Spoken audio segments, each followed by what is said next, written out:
नारायण नारायण नारायण।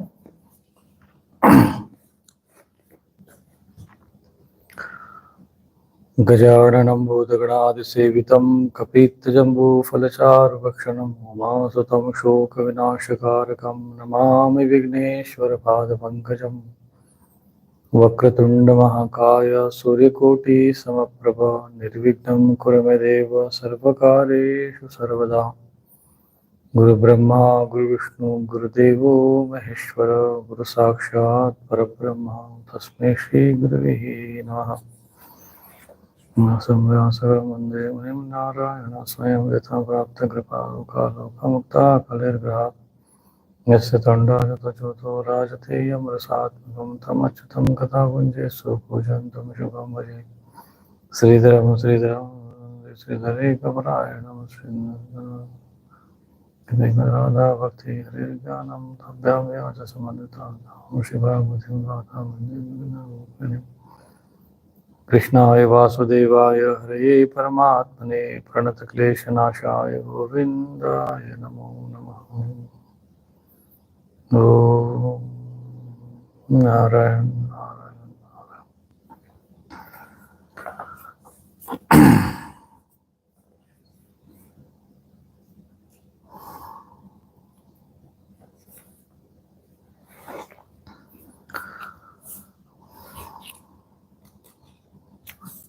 कृष्णाय वासुदेवाय।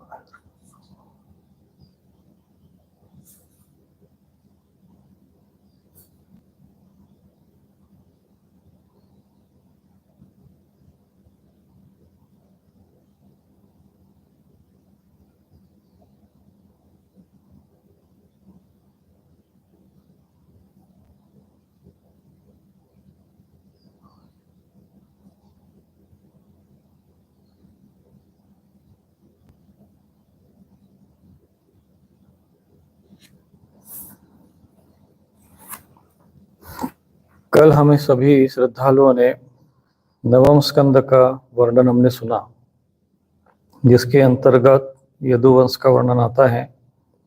और यदुवंश में भगवान के जो विशेष अवतार माने जाते हैं, ऐसे श्री भगवान श्री कृष्ण का अवतरण होता है। उसकी कथा अब दसम स्कंद में आरंभ होती है। दसम स्कंद के दो भाग है, पूर्वार्ध और उत्तरार्ध। तो यह प्रथम अध्याय आरंभ होता है। राजा परीक्षित ने पूछा, भगवान आपने चंद्रवंश और सूर्यवंश के विस्तार और दोनों वंश के राजाओं का अद्भुत चरित्र वर्णन किया। भगवान के परम प्रेमी मुनिवर, आपने स्वभाव से ही धर्म प्रेमी यदुवंश का भी विशद वर्णन किया। अब कृपा करके उसी वंश में अपने अंश श्री बलराम जी के साथ अवतीर्ण हुए श्री कृष्ण के परम पवित्र चरित्र भी हमें सुनाइए।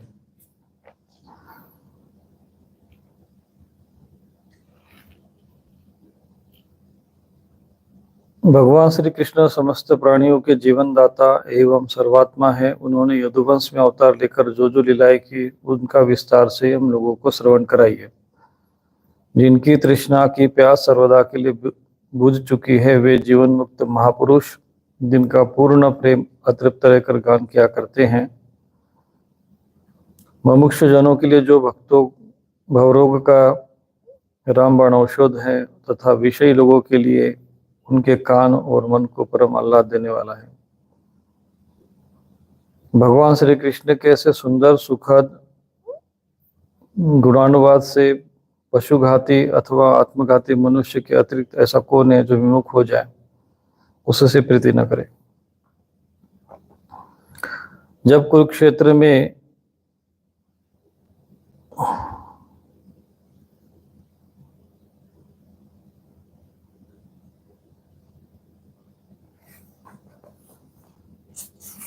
यहाँ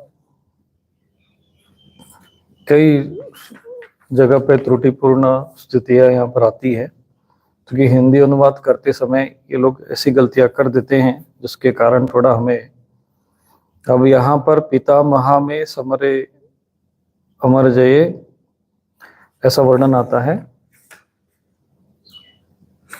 तो यहाँ पर इन्होंने हिंदी अनुवाद में लिखा है कि जब कुरुक्षेत्र में महाभारत युद्ध हो रहा था, तो ये जो महाभारत युद्ध जो शब्द है, जो भी कहते हैं वो एक प्रकार से अब इनको क्या कहा जाए, क्योंकि वो कुरुक्षेत्र का युद्ध है और उसको महाभारत युद्ध कहा जाता है। महाभारत एक ऐसा ग्रंथ है जिसमें कई प्रकार के युद्धों का वर्णन है, जिसमें कुरुक्षेत्र का जो कौरव पांडवों का युद्ध हुआ उससे भी कई अधिक कठिन और भयानक युद्ध हुए हैं, परंतु कुरुक्षेत्र के युद्ध को महाभारत का युद्ध कह के महाभारत ग्रंथ को ही एक प्रकार के युद्ध का ग्रंथ मान के, और महाभारत पढ़ने से घर में युद्ध होता है, कलह होता है, ऐसी गलत धारणा बनाकर समाज को महाभारत जैसे ज्ञान से, पवित्र ज्ञान से वंचित किया। ये हिंदी अनुवाद करने वालों की बुद्धि भी कहीं न कहीं उसी कलयुग के प्रभाव से प्रभावित अवश्य रही है। तो जब ये, इसलिए यहाँ पर महाभारत युद्ध शब्द कहा रहा है, और जब पढ़ते समय सामान्य जनमानस जिसको इस विषय में पता नहीं है वो महाभारत युद्ध शब्द ही कहेगा, जबकि यहाँ पर कैसा कोई महाभारत श्लोक में महाभारत युद्ध शब्द आया नहीं है। जब कुरुक्षेत्र में, तो इसलिए हम यहाँ पर कुरुक्षेत्र में युद्ध हो रहा था, क्योंकि वो जो युद्ध है वो कुरुक्षेत्र का युद्ध माना जाता है। महाभारत का युद्ध ऐसा शब्द उसके साथ जोड़ना अर्थात महाभारत ग्रंथ का घोर अपमान करना है। और ऐसा करके हम लोगों ने ऐसी समाज में नकारात्मकता उत्पन्न कर दी है अपने धर्मशास्त्रों के प्रति, इतने पवित्रतम धर्म ग्रंथ के प्रति, यहाँ तक कि शंख के बारे में भी समाज में, ये सब कलयुग के फैलाए हुए ऐसे ये कपटपूर्ण छल है। कह सकते हैं कि जिन शंख बजाने से इन भूत प्रेत पिशाच ब्रह्म राक्षसों को कष्ट होता है, यही माथे पे चढ़ के कि शंख नहीं बजाना चाहिए, शंख बजाने से घर में कलह होगा, महाभारत नहीं रखना चाहिए उससे कलह होगा, ऐसे समाज को धर्म से विमुख करने वाले कलियुगी भ्रांतियां समाज में फैलाई गई। और वही चीजें जो कहीं न कहीं इन लोगों के मस्तिष्क को प्रभावित की, इन्होंने भी अनुवाद करते समय ऐसी कई जगह पे त्रुटियां की हुई है। तो इसमें इसलिए ये महाभारत युद्ध शब्द ऐसा जब भी आता है, और महाभारत को जब कहीं पर कोई कलह हो रहा है तो क्या हो रहा है, तो वहां पर महाभारत हो रहा है ऐसा कहा जाता है। ये मीडिया वाले भी कभी कभी ऐसे, ये सबसे धर्म के सबसे बड़े द्रोही है ये। जब भी कभी ऐसा कोई कहीं कलह हुआ, विवाद हुआ, तो बताएंगे दो पक्षों में हो गया महाभारत, हो रहा है महाभारत। तो महाभारत शब्द का जो समानार्थी शब्द ही बना दिया, जो कलह को ही समानार्थी शब्द बना दिया, जबकि महाभारत सभी प्रकार के विषयों का समस्त, कहते हैं कि अन्न भारत है तन्न भारत है, जो महाभारत में है वही सब जगह है, वेद माना गया है। शंख बजाने को कलह का कारण, महाभारत पढ़ने को कलह का कारण कह के समाज को इससे विमुख करने का प्रयत्न किया गया है। तो समाज को इस विषय में समझना चाहिए, और हिंदी अनुवाद करते समय थोड़ा सा इन लोगों को भी भगवान बुद्धि प्रदान करे। कहते हैं कि जब कुरुक्षेत्र में युद्ध हो रहा था और देवताओं को भी जीत लेने वाले भीष्म पितामह आदि अतिरथियों से मेरे दादा पांडवों का युद्ध हो रहा था, उस समय कौरवों की सेना उनके लिए अपार समुद्र के समान थी, जिसमें भीष्म आदि बड़े बड़े वीर, मच्छों को भी निकल जाने वाले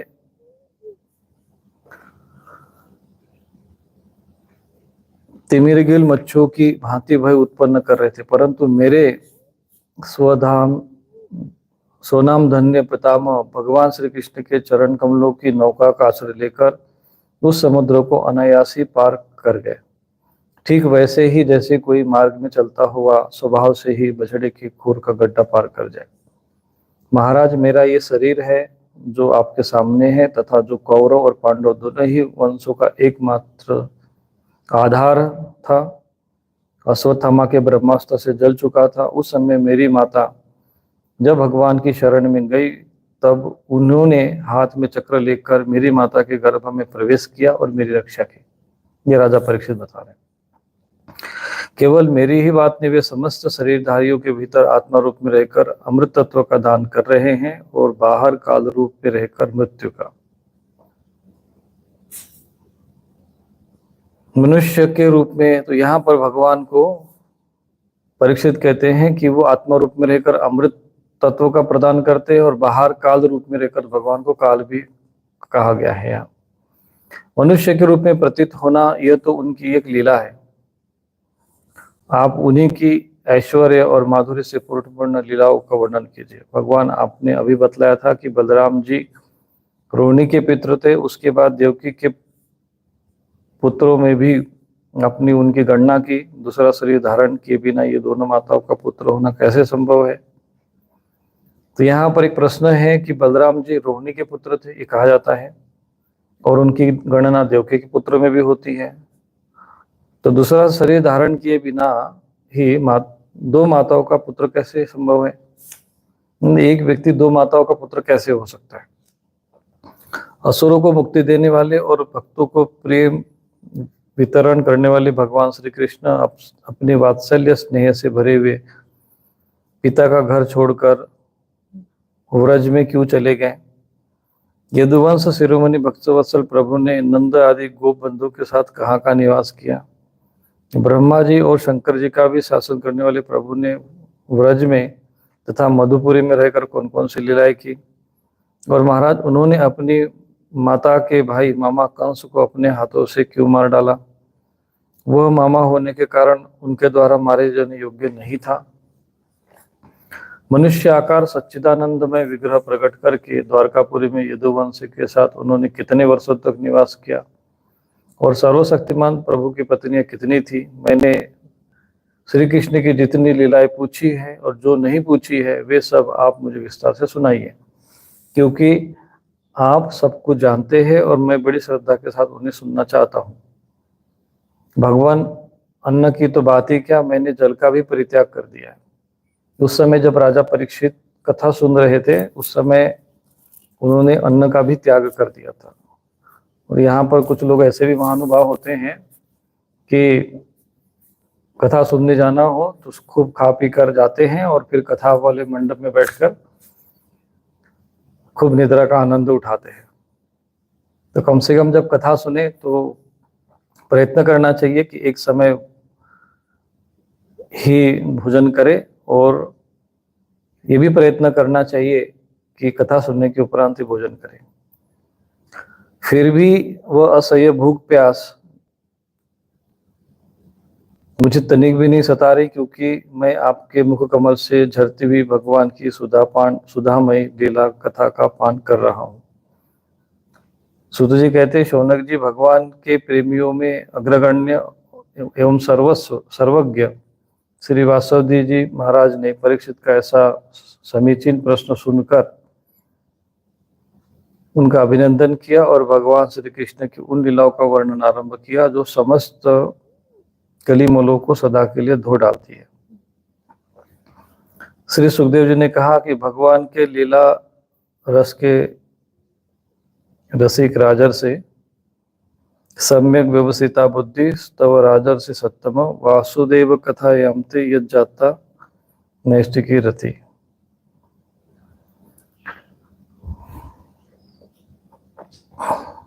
कि हे राजन, तुमने जो कुछ भी निश्चय किया बहुत सुंदर और आदरणीय है, क्योंकि सबके हृदय आराध्य भगवान कृष्ण की लीला कथा श्रवण करने में तुम्हें सहज और सुदृढ़ प्रीति प्राप्त हो गई है।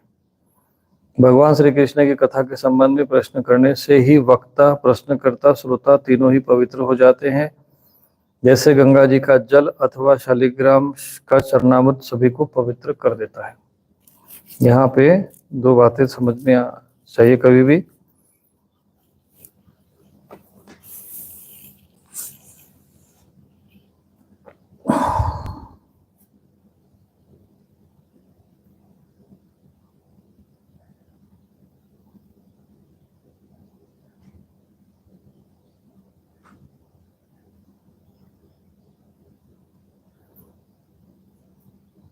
तो भगवान श्री कृष्ण की कथा के संबंध में प्रश्न करने से ही वक्ता, प्रश्नकर्ता, श्रोता तीनों ही पवित्र हो जाते, जैसे गंगा जी का जल वक्तारम पृष्यकम श्रोतम तत्पाद सलिलम यथा, जैसे भगवान का चरणामृत माना जाता है। कहते हैं कि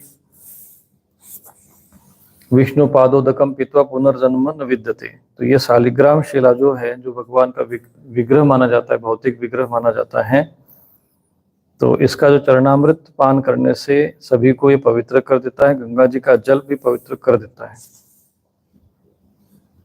और भगवान श्री कृष्ण की जो कथाएं हैं, इनका प्रश्न करना, सुनना और इसका कथन करना, तीनों ही पवित्र हो जाते हैं। एक वक्ता, श्रोता और प्रश्नकर्ता। परीक्षित, उस समय लाखों दैत्यों के दल ने घमंडी राजाओं का रूप धारण कर अपने भारी भार से पृथ्वी को आक्रांत कर रखा था। उससे त्राण पाने के लिए वह ब्रह्मा जी की शरण में गई।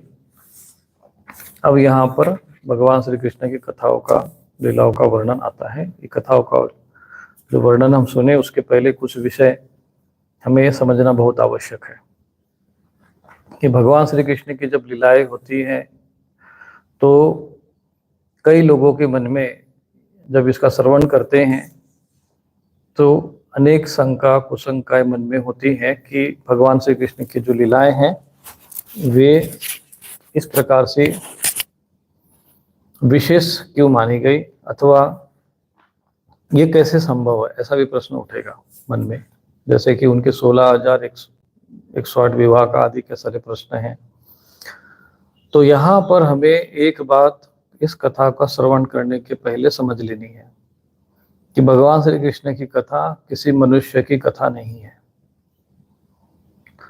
भगवान राम का जो जीवन चरित्र है वो नर की लीला मानी गई है, और इसलिए वो नर रूप में रहकर वो नर की भांति रोए, नर के समान आचरण किया।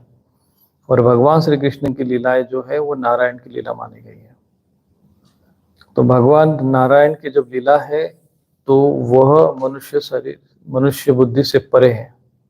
जन्म कर्म च मे दिव्यम योयम वेत्ति तत्वतः और त्यक्त्वा देहम पुनर्जन्म नैति मामे तो सोचना। केवल भगवान की कथाओं का श्रवण करने मात्र से जीव उस स्थिति को प्राप्त कर सकता है जहां जाने पर ये जीव वापस नहीं आता है। अर्थात जो परम योगियों को भी जो धाम प्राप्त होता है, जो गति प्राप्त होती है, जो लोक प्राप्त होता है,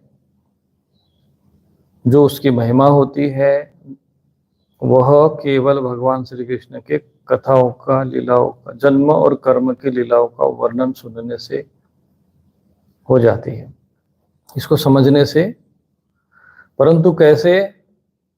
जन्म कर्म च वे दिव्यम योयम वेत्ति तत्वतः। ये तत्वतः शब्द ऐसा है जो बीच में जिसे कह सकते हैं कि एक प्रकार से उसकी चाबी है मुक्ति की। क्योंकि यदि आपने तत्वों को नहीं समझा तो भगवान श्री कृष्ण ये भगवान थे, उन्होंने ये किया, नारायण ये लीलाएं की, बस इसी में ही हम लोग घूमते रह जाएंगे। और जब फल नहीं मिलेगा जैसा कि होना चाहिए, और जो विशेषकर अपने पितरों के निमित्त उनके सद्गति के लिए जब भागवत महापुराण का श्रवण करते हैं अथवा पठन करते हैं और उनके पितरों की जब सद्गति नहीं होती या कोई ऐसा जैसा फल उनको चाहिए वैसा फल नहीं होता है, तब एक शंका मन में होती है कि श्रीमद् भागवत महापुराण में कही हुई बातें या श्रीमद् भागवत महापुराण की जो महिमा है वो शास्त्रों में जो वर्णित है वो उस पर हमारे मन में शंका होती है। ऐसा लगता है कि ये असत्य है, क्योंकि हमारे अनुभव में नहीं है। संसार की एक विशेषता है कि आप कितना भी किसी को ज्ञान दो, जब तक वो कहता है कि जब तक हमें अनुभव में ना आएगा, जैसे किसी को कितना भी कहो कि हम भगवान है कुछ भी है, तो भले मानने को तो मान लेगा, लेकिन अंदर से जो पूर्ण दृढ़ता चाहिए, जो विश्वास चाहिए, वो नहीं होता है। और ये इसलिए नहीं होता है क्योंकि हमें इसके जो रहस्य होते हैं किसी भी शास्त्र के, भगवान के उस मूल स्वरूप के, उस रहस्य का जो मूल सार होता है, या जो उसका कोई रहस्य होता है, या कह सकते उसकी गूढ़ता होती है, या कह सकते उसकी चाबी होती है, या उसको कोई आज के भाषा में कहेंगे तो कोड होता है, समझ लीजिए, पासवर्ड मान के चलिए, वो हमें पता नहीं होता। इसलिए जन्म कर्मे च मे दिव्यम योयम वेत्ति तत्वतः, ये शब्द आया है कि जो जन्म कर्म, मेरे जो जन्म कर्म च मे दिव्यम, मेरे जन्म कर्म मेरे दिव्य है। भगवान ने कहा कि मेरे जन्म और कर्म दिव्य है। मनुष्य के जन्म कर्म दिव्य नहीं होता। मनुष्य जब जन्म लेता है तो 9 महीने गर्भ में रहेगा, और सामान्य जैसे की प्रक्रिया होती है उसी अनुसार उनका जन्म होता है। भगवान कृष्ण का जन्म ऐसे नहीं होता है। सामान्य मनुष्य जब कर्म करता है तो वो दिव्य नहीं होते। क्यों? क्योंकि वो अज्ञान अवस्था में होते हैं, वो देह को मानते हैं, और उनका देह भी पंच भौतिक तत्वों से बना होता है। जड़ता उसका आधार है। जड़ता के का आधार अज्ञानता, अज्ञानता का आधार मोह। तो ये जो मोह ग्रसित और अज्ञानता से ग्रसित जीव अपने जैसे भगवान के साथ तुलना यदि करेगा, और करता ही है अज्ञानता के कारण, अरे भगवान कृष्ण है, ऐसे कैसे उनके विवाह हो गया, ऐसे कैसे कोई किसी के साथ विवाह कर सकता है। और कई तो ऐसे भी पृथ्वी पर, अब उनको महापुरुष कहना पड़ेगा क्योंकि समाज उनको महापुरुष कहता है, पर इनको जो है मूर्ख भी नहीं कह सकते, तो क्योंकि वो कथा सुनाते हैं, ज्ञान देते हैं। वो लोग भी भगवान श्री कृष्ण और बलराम जी के विषय में अपशब्द का भी प्रयोग करते हैं। कहते हैं कि बलराम जी शराब में धुत नशे में रहते थे, भगवान श्री कृष्ण के समान तो कोई व्यभिचारी हुआ ही नहीं। ऐसी बातें व्यास मंच पर बैठकर समाज के समक्ष जब धर्माचार्य रखते हैं, पुराणाचार्य रखते हैं, कथावाचक रखते हैं, तो आम जनमानस के मन में भगवान श्री कृष्ण की लीलाओं को लेकर संदेह उत्पन्न होना स्वाभाविक है। इसलिए यहाँ पर भगवत गीता में भगवान की वाणी, क्योंकि जब भी हम भी ये बात कहते हैं, जब भी हमने कहा कि भाई भगवत गीता में केवल एक सामान्य भगवान कृष्ण की वाणी नहीं है, भगवान की वाणी, भगवान वाच है। हमारे भाव को कोई समझ नहीं पाते हैं, वो अपनी तरीके से अर्थ लगाते हैं कि स्वामी रूपेश्वर कह रहा है कि भगवान कृष्ण ने नहीं कही। मैंने कहा कि वो भगवान की ही वाणी है, या स्वयं पद्मनाभ से मुख पद्म निसृता, वो भगवान के मुख कमल से निकली हुई वाणी है भगवत गीता। भगवत गीता को जितना हम उनके दिमाग में आता है कि हम भगवत गीता का महत्व नहीं समझते हैं, या अपनी धारणा बना लेते हैं। हम जो हमारे कहने के भाव को समझ तो पाते नहीं है, तो अपने तरीके से अपना अज्ञानता का, जैसे मकड़ी अपना जाल बुनने लगती है, ऐसे अपनी मूर्खतापूर्ण जाल बुनना शुरू कर देते हैं। और फिर उनके पास बचता है निंदा करना, कटाक्ष करना, कुतर्क करना, शंका करना, संदेह करना, और समाज में असत्य बात का प्रचार करना। इस प्रकार की प्रवृत्तियों में वो संलग्न हो जाते हैं। तो मैंने जहां तक अनुभव किया है, और जो कि सुखदेव जी महाराज, जो कि परमहंस अवस्था को प्राप्त हैं, वो कथा सुना रहे हैं। वो कथा सुना रहे हैं, और जैसे उन्होंने सुनाई शब्द सहा, हम यहाँ पर आपको सुना रहे हैं। थोड़ा बहुत हिंदी अनुवाद अपने हिसाब से उन्होंने लगभग 1000 में 999% सही किया है। 1% 1000 भी 1% इनका थोड़ा सा इधर उधर हो गया, शब्दों का ही थोड़ा सा अंतर है। फिर भी ठीक है, अनुवाद में जैसा भी है। जहां मुझे ऐसा लगेगा यहाँ अनुवाद में गलती है, तो मैं श्लोक के आधार पे आपको उसका अनुवाद बता दूंगा। तो जैसा सुखदेव जी ने सुना वही आपको सुनाऊंगा। इसलिए ये सुनते समय अगर आप अपने को अपने मनुष्य के रूप में उनको देखकर, जैसे हम लोग मानवीय व्यवहार आचरण की दृष्टि से यदि आपने देखेंगे, सुनेंगे, तो भगवान की लीलाओं का जो श्रवण करने, जो ये पवित्र कहते हैं ना इसमें कि भगवान की कथा के संबंध में प्रश्न करने से, श्रवण करने से वक्ता श्रोता सबका पवित्र हो जाता है, उद्धार हो जाता है। परंतु उद्धार तब होगा जब योयम वेत्ति तत्वतः, जो तत्व से जानता है। और इसीलिए जब भी हम बात तत्व की करते हैं तो कई लोगों के खोपड़ी से परे हो जाती चीजें, समझ में नहीं आती क्या चीज है, क्योंकि जड़ बुद्धि देहगत बुद्धि है तो उतना ही सोचती है। इसीलिए मैं भगवत गीता के बराबर बीच बीच में श्लोकों का वर्णन करते हुए ये प्रमाणित करते रहता हूँ, क्योंकि श्रुति है भगवत गीता, तो श्रुति का प्रमाण देना आवश्यक होता है किसी भी विषय को सिद्ध करने के लिए। अब जैसे कल हमने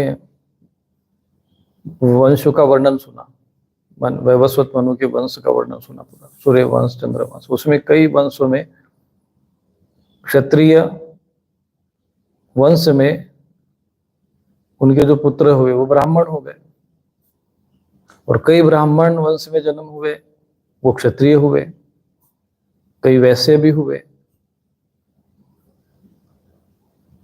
तो इस आधार पर हम ये सिद्ध होता है, हमने जो कि भागवत महापुराण में बताया कि वर्ण व्यवस्था जन्म से नहीं, क्योंकि जन्म से है तो जो एक बार जन्म से ब्राह्मण है तो ब्राह्मण ही रहेगा, फिर क्षत्रिय कैसे हो सकता है।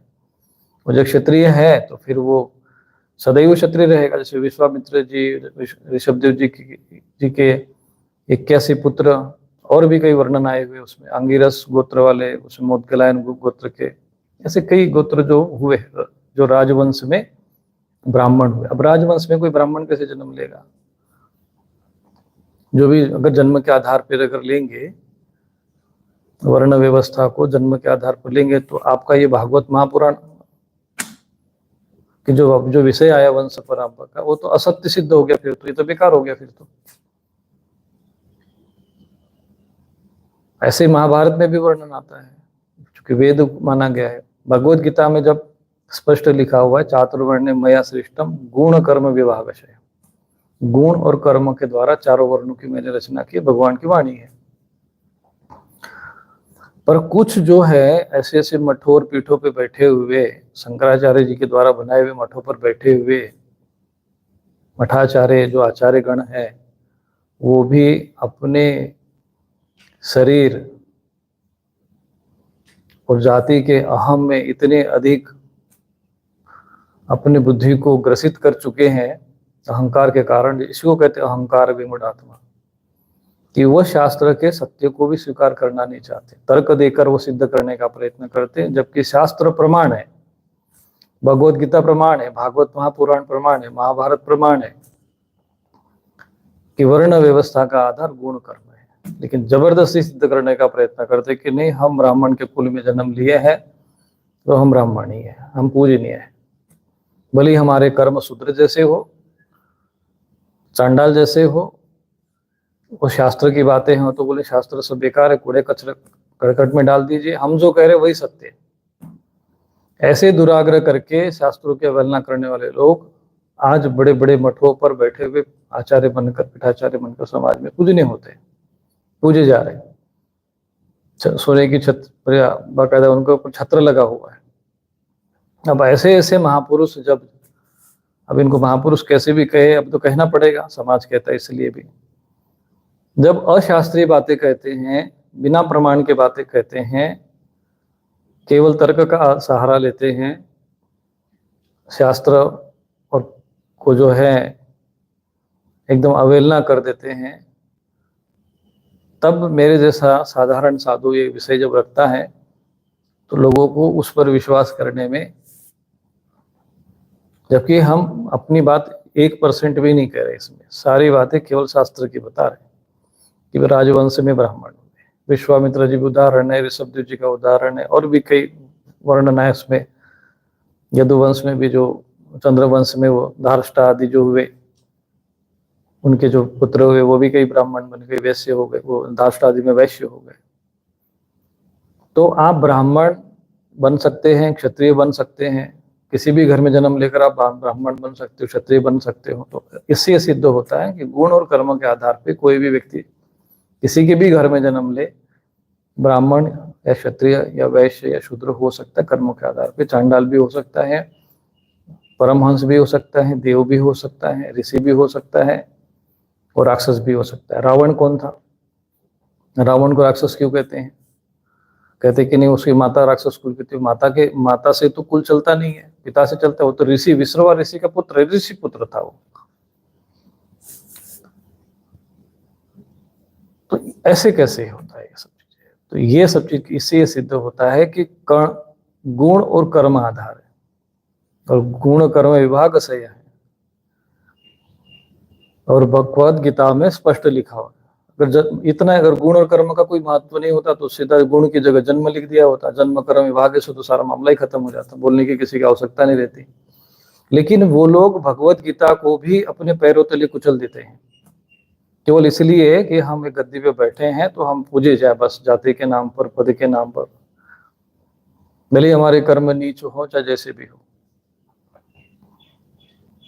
और यही जो है अशास्त्रीय चीजें समाज में इतनी स्थापित की गई है कि धर्म जो है वो रसातल में चला गया और अधर्म तांडव कर रहा है। इसीलिए जब हमने कल पूरा विषय एक एक रखा, हमने एक एक वंश का वर्णन लिया, जबकि वो कल सुनने में किसी को, बहुतों को नींद आ रही होगी, क्योंकि हमें अपना इतिहास, ये सब रसीली कथाएं, गाजा बाजा, इन सब चीजों में अच्छा लगता है। पर कोई इस प्रकार का कोई विषय रखे तो क्या क्या सुनना है सब वंश में, क्या इसको सुन के क्या लाभ है, ऐसे मन में होता है। यदि उसका कोई महत्व नहीं होता, उसका कोई लाभ नहीं होता, तो सुखदेव जी महाराज जी के और परीक्षित जी के पास समय नहीं, सुखदेव जी महाराज जी के पास कौन सा समय था कि बैठ के इतने सारे आप लोगों को कथा सुनाते। और न वो गणेश जी महाराज जी के पास था कि वो कथा लिखते।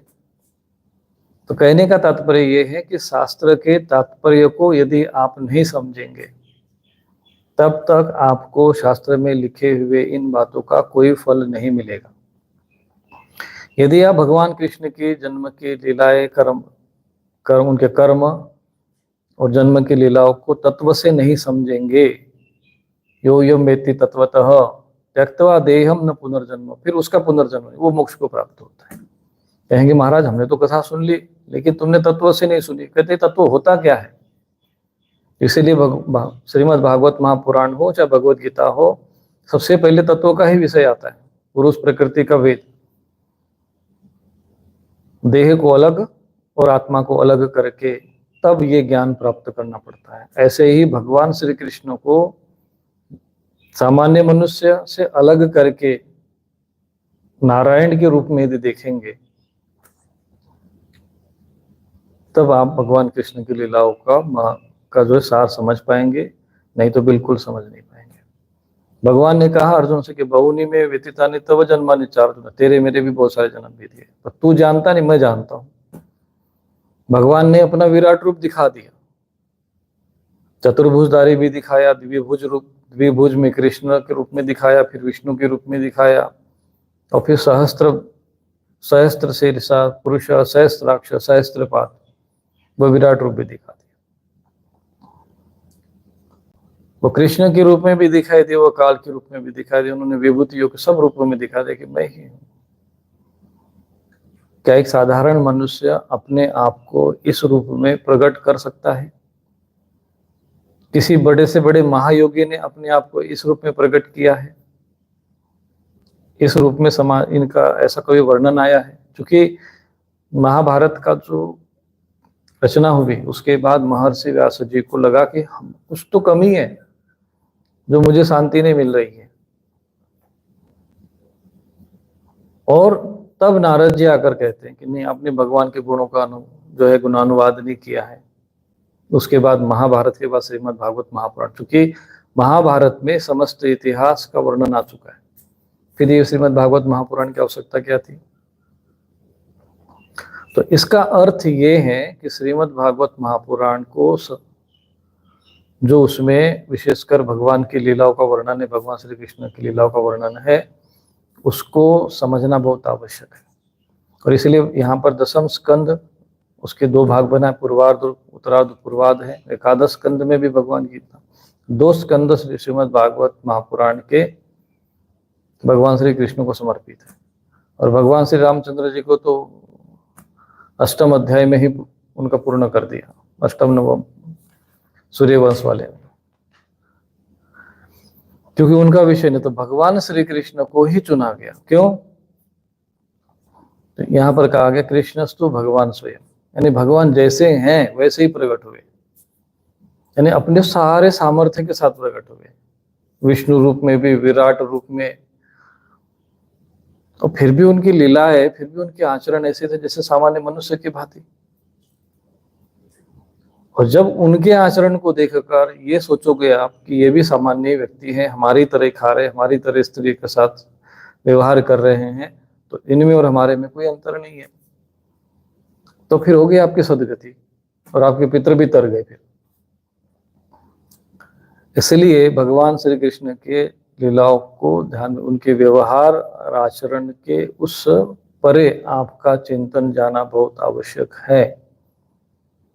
तो इसीलिए जब भगवान श्री कृष्ण की लीलाओं का जब वर्णन करते हैं तो कई कथाकार, कई पुराणाचार्य उसको अलग अलग तरीके से, अलग अलग भाव से, रोचक तरीके से सुनाते हैं, ताकि उसके भाव को हम समझ सके, भगवान की उस विशेषता को समझ सके। तो इसीलिए यहाँ पर आपको तत्व से समझना पड़ेगा। और भगवान श्री कृष्ण तत्व के रूप में, तत्व क्या है? वही परम तत्व परमात्मा। तत्व में रूप में आत्मा और परम तत्व, जो आत्मा है वही तत्व है और जो परमात्मा है वो परम तत्व है।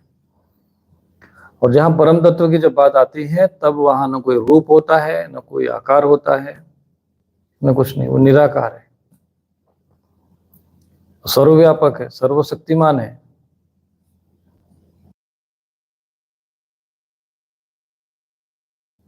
और सर्वशक्तिमान होकर भी, निराकार होकर भी वो साकार रूप धारण करते हैं।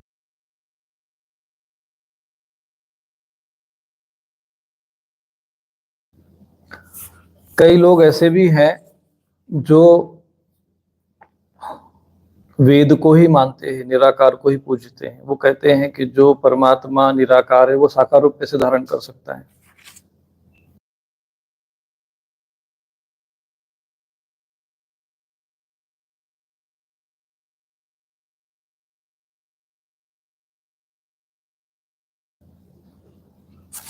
तो कई ऐसे भी, जैसे कि आर्य समाजी है, वो या कोई जो भगवान के सगुण स्वरूप को नहीं मानते, तो वो ऐसे भी लोग होते हैं जो भगवान को निराकार मानते, निराकार रूप में पूछते हैं, कहते हैं कि ईश्वर जो निराकार है वो साकार नहीं हो सकता। वो भी इस विषय में चक्कर खा जाते हैं।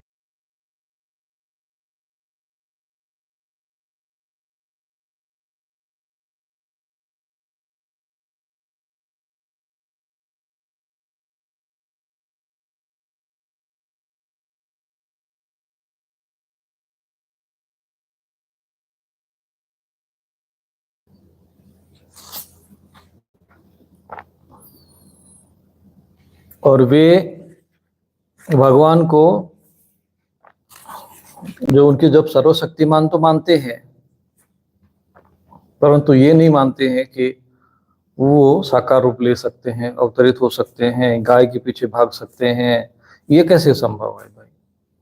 गोपियों के साथ रास लीला रच सकते हैं, विवाह कर सकते हैं, उनकी संतान हो सकती है, ये क्या चीज है? ये कैसे संभव है? तो वो लोग ये नहीं समझते हैं कि जब सर्वशक्तिमान है उसके लिए असंभव क्या है। ऐसे ही हम लोगों ने बीच में एक घटना देखी, इसमें समुद्र मंथन के समय जब विष निकलता है तो भगवान शिव जी उसको धारण करते हैं, मोहिनी रूप देखते हैं, फिर भगवान की वो मोहिनी रूप देखने की इच्छा होती है और उनका जो है वो संयम वहां पर टूट जाता है। तो कई जनमानस जो है, विशेषकर जो भगवान कृष्ण को ही सब कुछ मानने वाले ऐसे लोगों ने भगवान शंकर जी को इसी इसी व्यवहार को, जो कि भागवत महापुराण में भगवान शंकर जी के, विष्णु जी ने किसी प्रकार से उनको गलत नहीं कहा या उनके व्यवहार और आचरण को अशास्त्रीय नहीं माना, उसकी उन्होंने कोई निंदा नहीं की। परंतु उनकी भक्ति करने वाले कई लोग भगवान शंकर जी की इस लीला को सामान्य रूप में ले लेते हैं। तो ये सारी जो चीजें समाज में आती है वो इसलिए उत्पन्न होती हैं कि तत्व से हम समझते नहीं है। जबकि सबको पता है कि भगवान का जो शक्ति तत्व है, स्त्री तत्व है, वो ऐसा बनाया ही गया है और वो भी जब भगवान स्वयं रूप धारण कर ले मोहिनी रूप में, सारे स्त्री के सारे गुण और जिसके लिए स्त्री का रचना हुई समस्त स्त्री का जो जिनमें गुण होंगे वो जो रूप में अवतरित हो, तो फिर वहां भगवान शंकर जी और फिर कौन ब्रह्मा, क्योंकि उन्हीं के तो रचना है वो। तो विकार तो भगवान शंकर जी में भी आया ना, विष पिया तो जो है कंठ नीला पड़ गया, तो वो प्रशंसनीय हुआ है, वहां पर उनकी प्रशंसा भी हुई है। तो ये सारी जो घटनाएं घटती है वो हम आम मानस जनमानस अपनी अपनी बुद्धि और अपनी अपने धरातल पर सोचते हैं, क्योंकि हम बहुत निचले धरातल पे जीते हैं, देह वासना विकार इसी के धरातल में जीते हैं। तो हम भगवान को भी उसी धरातल पर खड़ा कर देते हैं, और यही से भगवान की कथा सुनने से, भगवान की लीलाओं का श्रवण करने के उपरांत भी हमारा मन जो है अशांत रहते हैं, हमें शांति प्राप्त नहीं होती और हमें वो फल प्राप्त नहीं होता जो शास्त्र में लिखा होता है।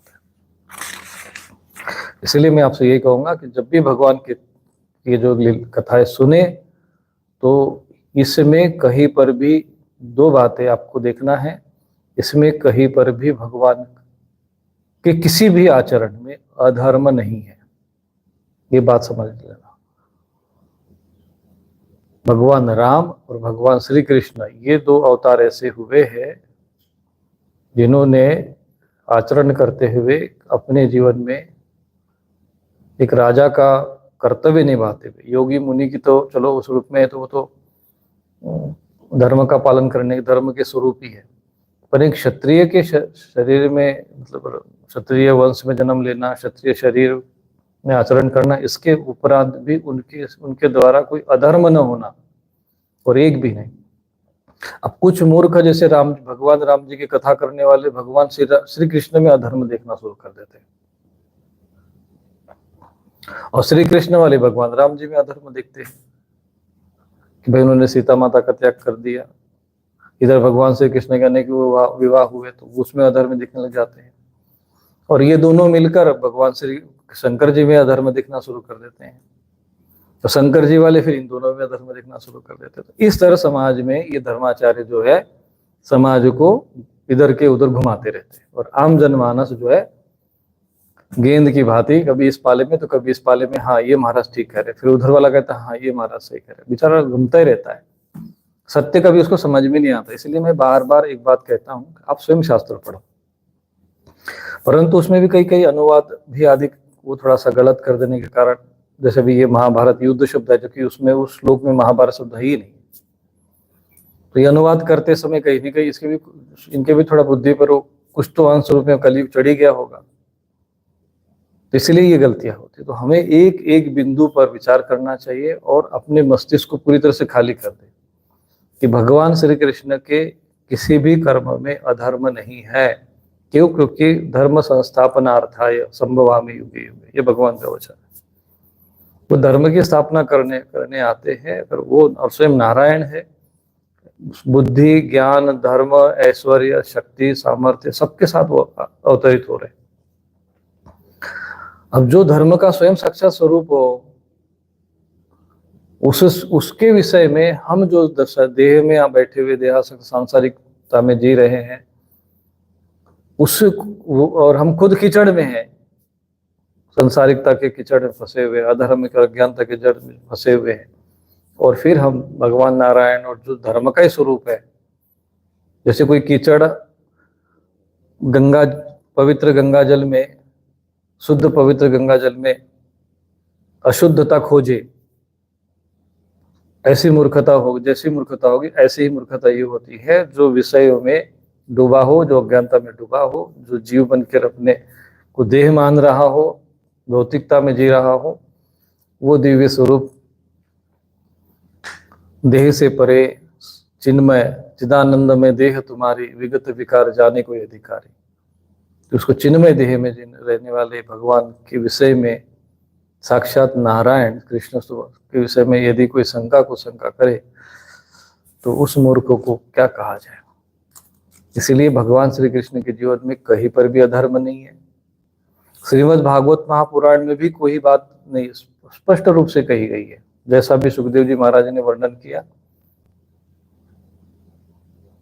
और वो निर्विकार व्यक्ति है, सुनने वाला भी व्यक्ति निर्विकार है और सुनाने वाला भी निर्विकार है। माना कि उतनी निर्विकारिता राजा परीक्षित में नहीं, क्योंकि वो तो सांसारिकता में, लेकिन सुखदेव जी हैं।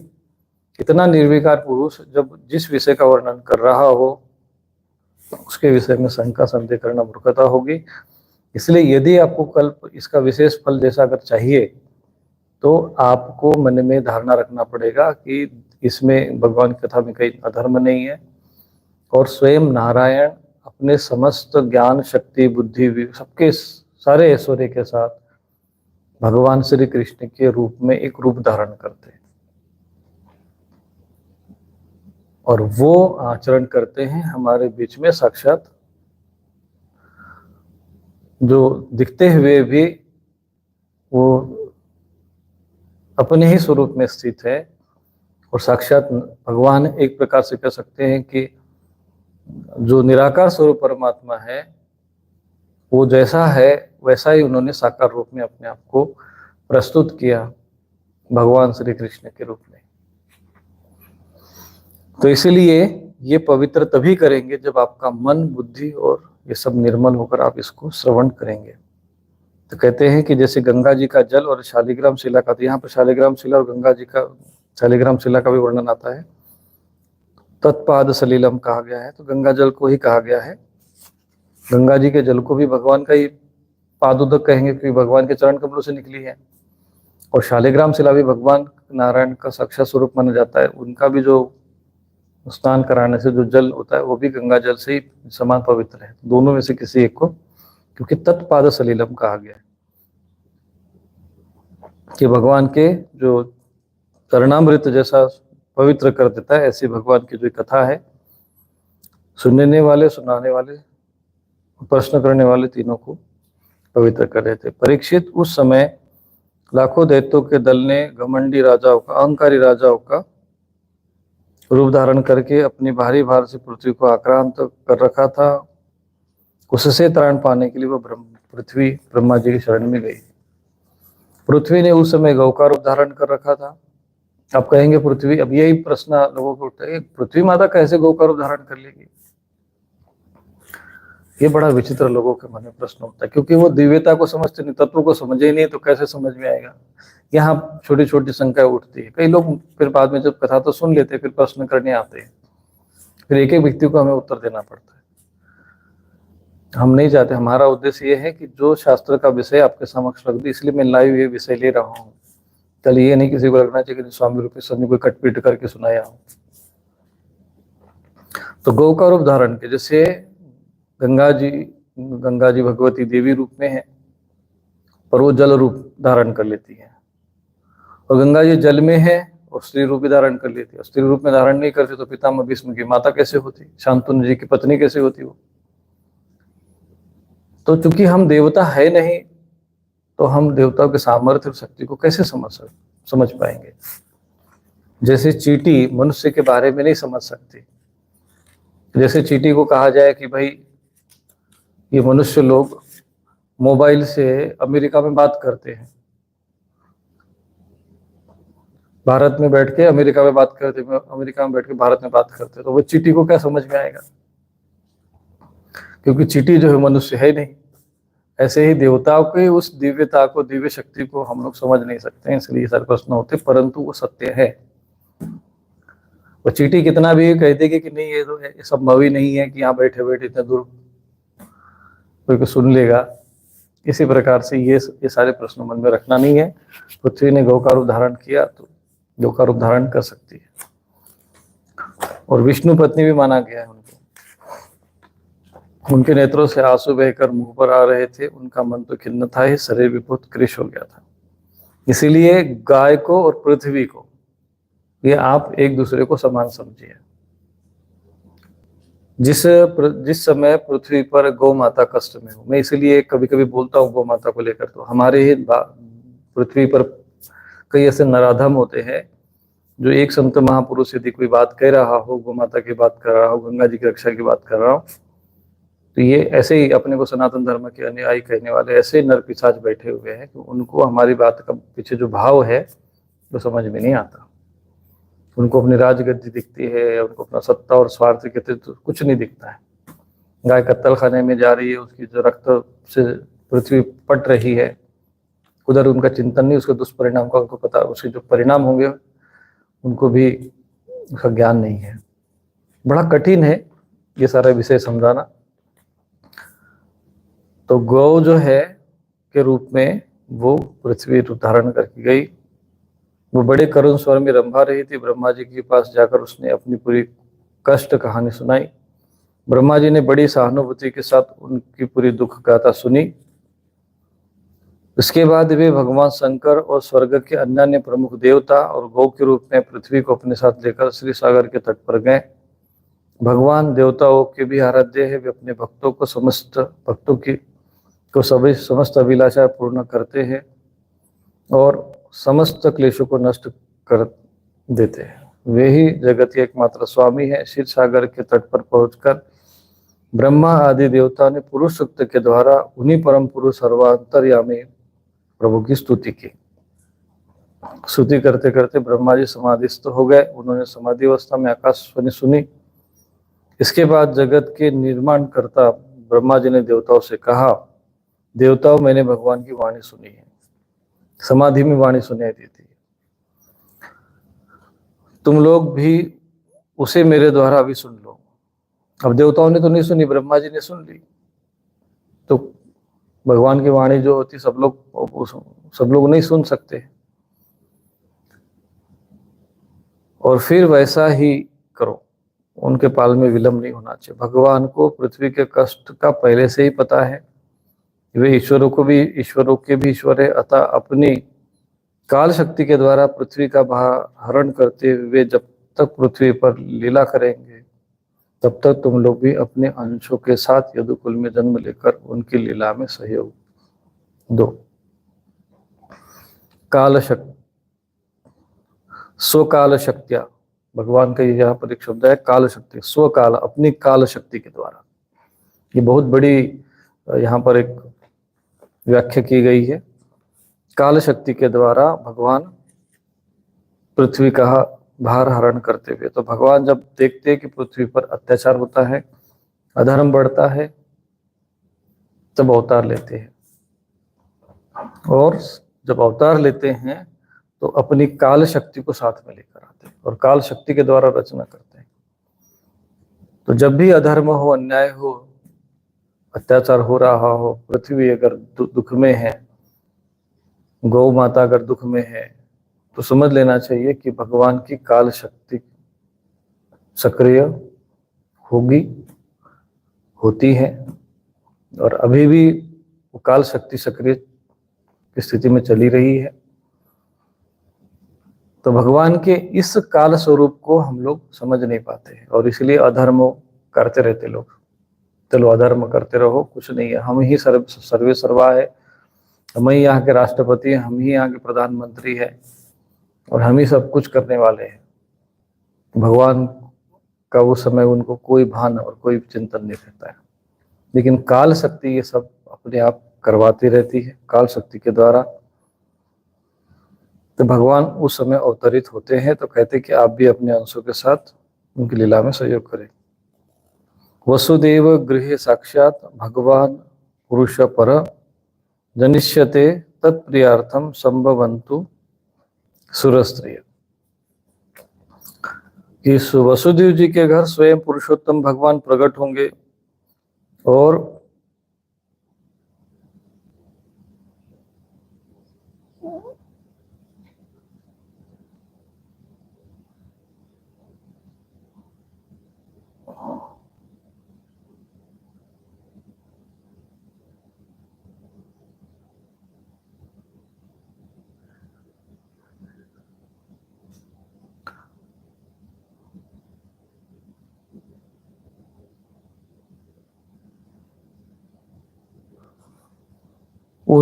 उनके प्रियतमा को सेवा के लिए देवांगनाएं जन्म ग्रहण करें। अब यहाँ पर श्लोक का अर्थ थोड़ा सा इन्होंने मुझे लगता है कि कुछ गलत लगाया है। जनिष्यते तत्प्रियार्थम संभवन्तु सुरस्त्रिय।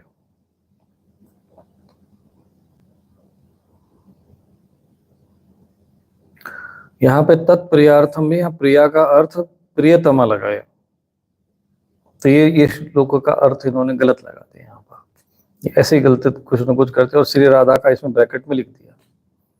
जबरदस्ती जो है ये लोग कुछ न कुछ उल्टा सीधा काम करते रहते हैं। कहते हैं तत्प्रियार्थम मतलब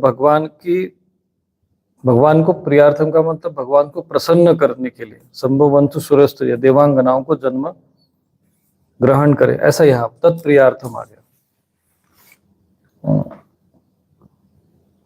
तो ये अर्थ बनता है कि भगवान की प्रीति प्रसन्नता के लिए जो भगवान जन्म लेने तो उनकी प्रसन्नता के लिए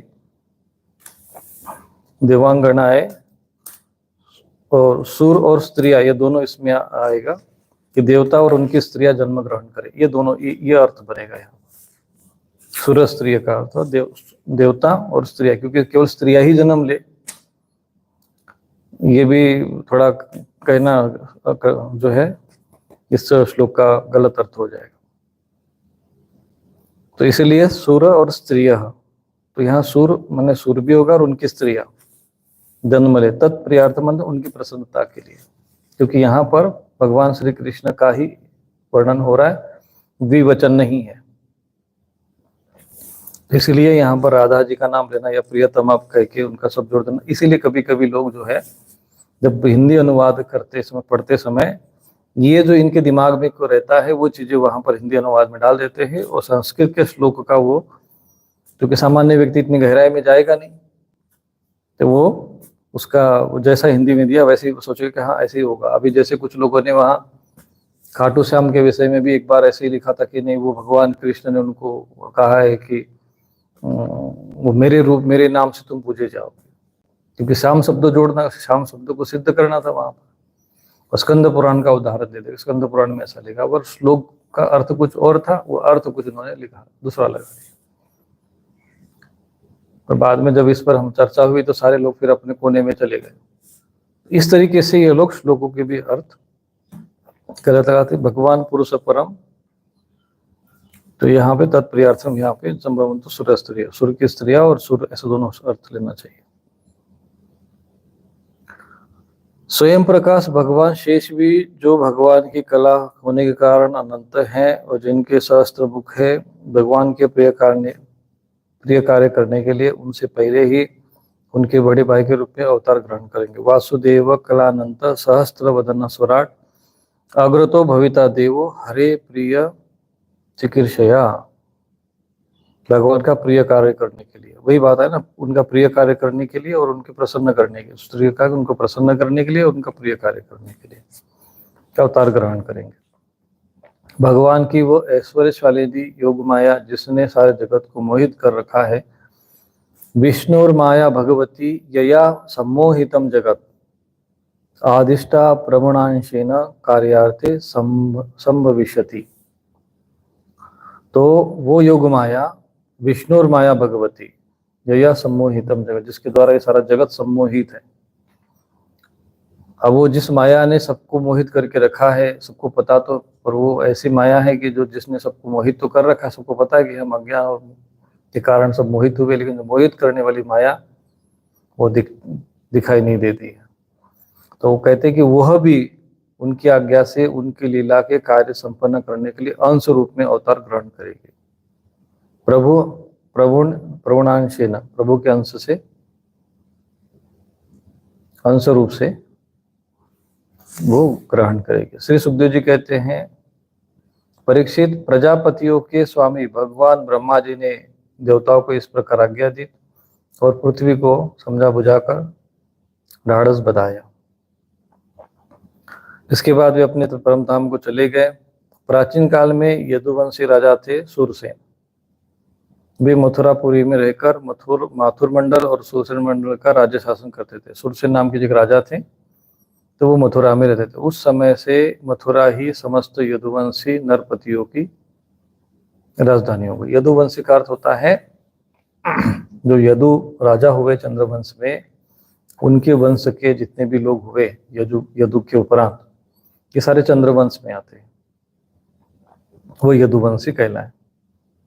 तो यदुवंशी भी क्षत्रिय ही थे, है ना। आजकल जो है कुछ ये यादव वगैरह ये सब चल रहा है कि नहीं भाई, वो भी जो है भगवान कृष्ण जो है जो अहिर वर्ग के लोग हैं, यादव अपने वो कहते हैं, तो यदुवंशी कहते हैं। तो यहाँ पर थोड़ा सा यहाँ अपभ्रंश हो जाता है।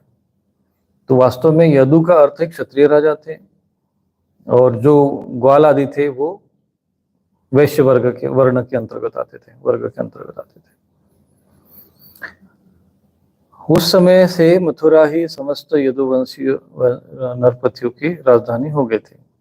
मथुरा में भगवान श्री हरि सर्वदा वहां विराजमान रहते हैं। एक बार मथुरा में सूर्य के पुत्र वसुदेव जी विवाह करके अपनी नवविवाहिता पत्नी देवकी के साथ घर जाने के लिए रथ पर सवार हुए। यहाँ पर वो कथा सुना अब आरंभ हो गई, भूमिका जो भगवान कृष्ण का जन्म कैसे होता। सूरसेन के पुत्र हुए वसुदेव जी, और वो विवाह करके अपनी नवी विवाहिता पत्नी देवकी के साथ अब उसका विदाई हो रही है, तो घर जाने के लिए रथ पर सवार हुए। अब ये सूरसेन के बाद एक उग्रसेन का लड़का था कंस, और ये चूंकि वो ये उसके चाचा की बहन थी देवकी,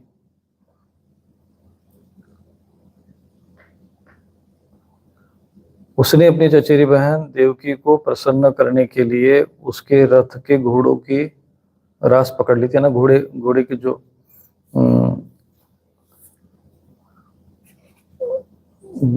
घोड़े हैं उसके जो उसका रास होती है उसको पकड़ लिया था, और स्वयं ही रथ हाँकने लगा, यानी वो रथ ही बन गया। उसने जो भी रथ चलाने वाले उसको हटाकर स्वयं ही रथ हाँकने लगा। यद्यपि उसके साथ सैकड़ों सोने के बने हुए रथ चल रहे थे। मतलब इतना वो प्रेम करता था देवकी से। जब उसका विवाह हुआ तो जो रथ चलाने वाले उसको हटा दिया, और स्वयं ही रथ करके उसकी अपनी बहन की, चचेरी बहन थी फिर भी, उसकी विदाई कर रहा है कंस। और देवकी के पिता थे देवक, तो देवक और ये उग्रसेन ये अपने भाई रहे। तो अपनी पुत्री पर उसका बड़ा प्रेम था। कन्या को विदा करते समय उन्होंने उसे सोने के हारों से अलंकृत 400 हाथी, 15,000 घोड़े, 1800 रथ तथा सुंदर सुंदर वस्त्र भूषणों से विभूषित 200 सुकुमारी दासियां प्रदान की।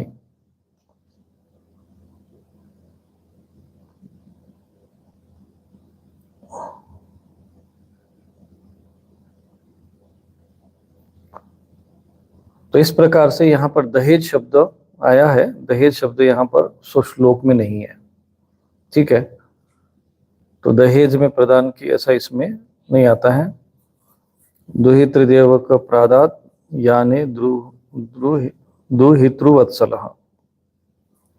तो उन्होंने प्रदान किया। तो उसमें कन्या को दान के रूप में, इसलिए कन्या का दान माना जाता है। कन्या तो दान में दी जाती थी, और दान के साथ दक्षिणा दी जाती है। दक्षिणा उसके दान की पूर्ति के लिए, तो दक्षिणा के रूप में ये सारे वस्त्र उसने अपनी कन्या की प्रसन्नता के लिए, और उसको किसी प्रकार का कष्ट न हो, वो अपने घर में सकुशल रहे। क्योंकि कन्या भी उन्हीं का ही एक भाग रहती थी, फिर भी वो वहां पर सुखी रहे, इसलिए समस्त प्रकार के जितने भी उसकी जीवन की आवश्यकता है उसको साथ में दे देती थी। विदाई के समय वर वधू के मंगल के लिए एक साथ शंख, तुरही, मृदंग, दुदुम्बिया बजने लग गई। मार्ग में जिस समय घोड़ों की रास पकड़कर कंस रथ हाँक रहा था, उस समय कंस हाँक रहा था, सोच लीजिए कि उस समय आकाशवाणी ने उसे संबोधित करते हुए कहा। अब यहाँ पर हमें ये भूमिका देखनी है कि वसुदेव जी और देवकी का विवाह हुआ है, उनकी विदाई हो रही है, और वो जिस रथ से वो जा रहे हैं, वसुदेव जी और देवकी, उस रथ को कंस हाँक रहा है। इतना वो देवकी से प्रेम करता है, प्रेम बस अपनी चचेरी बहन का जो है विदाई कर रहा है। तो उस समय का आकाशवाणी होती है। अभी बीच में आकाशवाणी, ये उनकी लीला है, ये सब परमात्मा की जैसा भी हो। तो वो कंस को कहती है, आकाशवाणी कहती है कि अरे मूर्ख,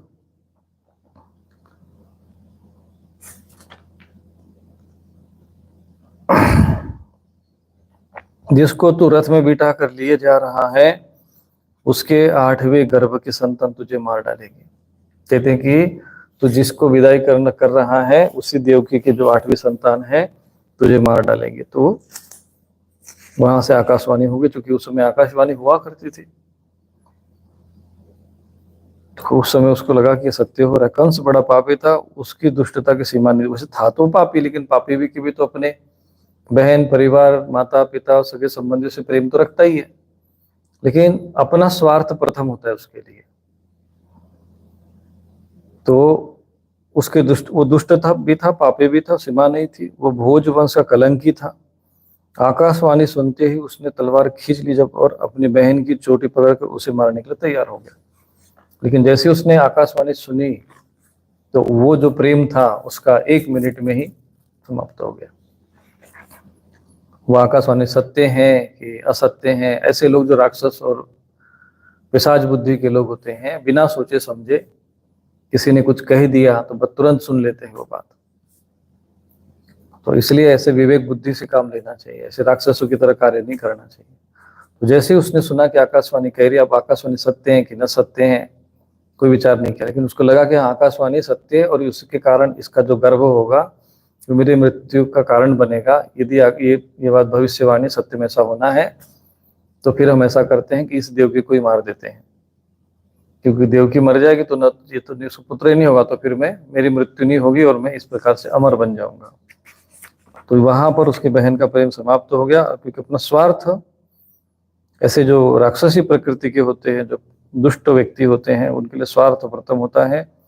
सगे संबंधी आदि उनका कोई उनको महत्व नहीं रहता है। जब उसका स्वार्थ आगे आता है तो वो सबको एक और कर देता है। अपनी बहन की चोटी पकड़कर उसे मारने तैयार हो गया। उसने फिर रथ रोका, फिर उसको देवकी की चोटी पकड़ी और उसको भी मारने जा रहा था तलवार। वह अत्यंत क्रूर तो था ही, पाप कर्म करते करते निर्लज्ज भी हो गया था। उसको ये नहीं समझ में आया कि मैं अपनी बहन को मारने जा रहा हूँ, एक स्त्री को मारने जा रहा हूँ।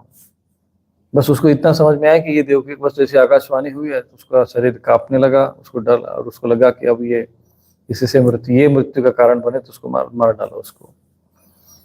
उसका ये काम देखकर महात्मा वसुदेव जी उसको शांत करते बोले। वसुदेव जी ने कहा कि हे राजकुमार, अब वसुदेव जी ने देखा कि ये तो दुष्ट भी है, बलवान भी है, और उसी के क्षेत्र में जो है, क्योंकि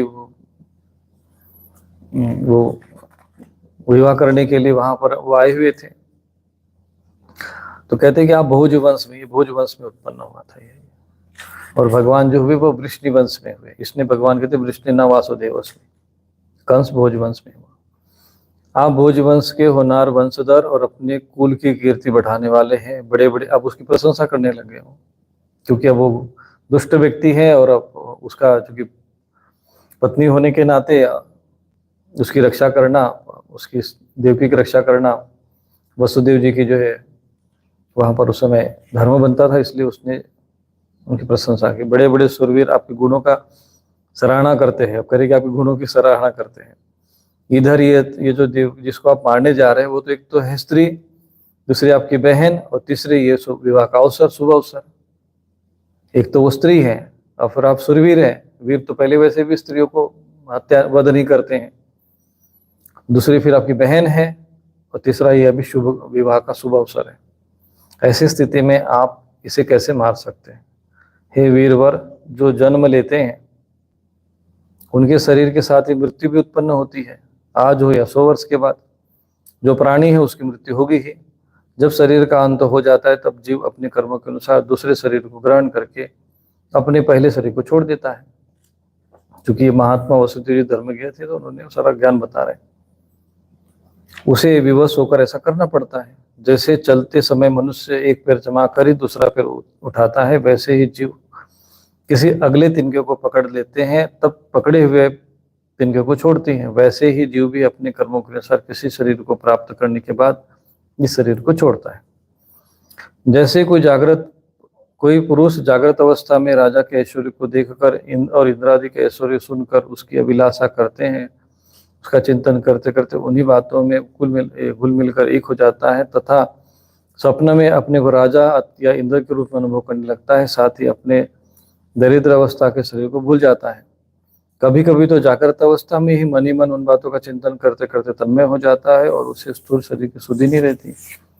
वैसे ही जीव कर्मकृत कामना और कामनाकृत कर्म के वश में होकर दूसरे शरीर को प्राप्त होता है। देखो, जो मनुष्य को शरीर को जो प्राप्त होता है तो उसकी जैसे कामना और कामनाकृत कर्म के वश में होकर, जैसे उसकी कामना रहती है, इच्छा वासना अगर तृप्त होती है, उसके अनुसार वो नया शरीर प्राप्त हो जाता है और पहले शरीर को भूल जाता है। अब जैसे आप लोगों के हमारे जन्म हो गए, हमारे पहला इसके पहले हमारे जन्म हो गए होंगे। अब आपको हमें उस पहले शरीर का स्मरण है क्या? उसकी याद है क्या हमको कि हमारा शरीर कैसा था, हम किसके घर में थे? बोले कुछ भी याद नहीं। ऐसे ही हम लोग जो है जीव होकर भूल जाते। वही वही महात्मा वसुदेव जी यहाँ कह रहे हैं। जीव का मन अनेक विकारों का पुंज है। देहांत के समय वह अनेक जन्मों के संचित और प्रारब्ध कर्मों की वासनाओं के अधीन होकर माया के द्वारा रचे हुए अपने 5 भौतिक शरीरों में से जिस किसी शरीर के चिंतन में तल्लीन हो जाता है और मान बैठता कि यह मैं हूँ, उसे वही शरीर ग्रहण करके जन्म लेना पड़ता है। तो देह के अंत में यहाँ पे वसुदेव जी बता रहे हैं, यतो यतो धावती देवम चौदितम मनोविकारात्मक कमाप पंचसु।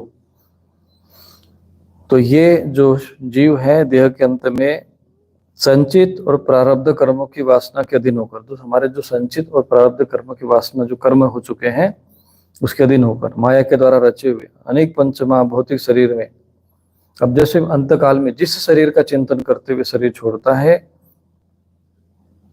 उसी शरीर को वो ग्रहण करके जन्म लेना पड़ता है अंतकाल में। जैसे सूर्य, चंद्रमा आदि चमकीली वस्तुएं जल से भरे हुए घड़ों में और तेल आदि पदार्थों में प्रतिबिंबित होती है और हवा के झोंके से उसके जल और आदि के हिलने डोलने पर उसे प्रतिबिंबित वस्तुएं भी चंचल जान पड़ती है। वैसे ही जीव अपने स्वरूप के अज्ञान द्वारा रचे हुए शरीरों में राग करके उन्हें अपना आप मान बैठता है और महवश उसके आने जाने को अपना आना जाना मानने लगता है। इसलिए जो अपना कल्याण चाहता है उसे किसी से द्रोह नहीं करना चाहिए, क्योंकि जीव कर्म के अधीन हो गया है और जो किसी से भी द्रोह करेगा उसको इस जीवन में शत्रुओं से और जीवन के बाद परलोक से भयभीत होना ही पड़ेगा। तो कंस को ये वसुदेव जी समझा रहे हैं किसी जीव से द्रोह नहीं करना चाहिए, तो प्रेम से भी समझा रहे हैं, उसकी प्रशंसा भी कर रहे हैं। और जीव और किसी से द्रोह नहीं करना चाहिए और उसको जीवन में शत्रुओं से मरने परलोक से भयभीत होना पड़ेगा। कंस, ये आपकी छोटी बहन अभी बच्ची है, बहुत दीन है, ये तो आपकी कन्या के समान है, इस पर अभी भी इसका विवाह हुआ है, विवाह के मंगल चिन्ह भी इसके शरीर से नहीं उतरे हैं। ऐसी दशा में आप जैसे 3 वत्सर पुरुष को इसका वध करना उचित नहीं है। श्री सुखदेव जी कहते, परीक्षित, इस प्रकार वसुदेव जी ने प्रशंसा आदि साम नीति और भय आदि भेद नीति से कंस को समझाया। देखो वही बात है कि यहाँ पर वसुदेव जी ने साम और भेद, साम दाम दंड भेद जो नीति है, तो उसमें साम नीति और भेद नीति दोनों से समझाया।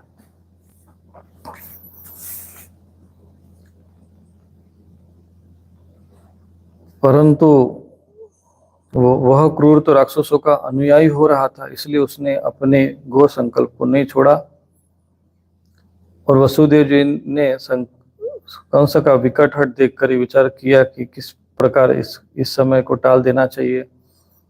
अब वो समझ के तो मान ही नहीं रहा है। तब उन्होंने समझ लिया कि यह दुष्ट बुद्धि है और इसकी काल जो इसके सिर पर जो है चढ़ा हुआ है और ये अपनी दुष्टता त्यागेगा नहीं, तो सोच लिया कि इसको समय को किसी तरह से टाल दिया जाए। तब एक ऐसा सोचकर वो निश्चय पर पहुंचे, बुद्धिमान पुरुष को जहां तक उसकी बुद्धि बल साध दे मृत्यु को टालने का प्रयत्न करना चाहिए। प्रयत्न करने पर भी न टल सके तो फिर प्रयत्न करने वाले को कोई दोष नहीं देता। इसलिए इस मृत्यु रूप कंस को अपने पुत्र दे देने की प्रतिज्ञा करके मैं इस दिन देवकी को बचा लूं।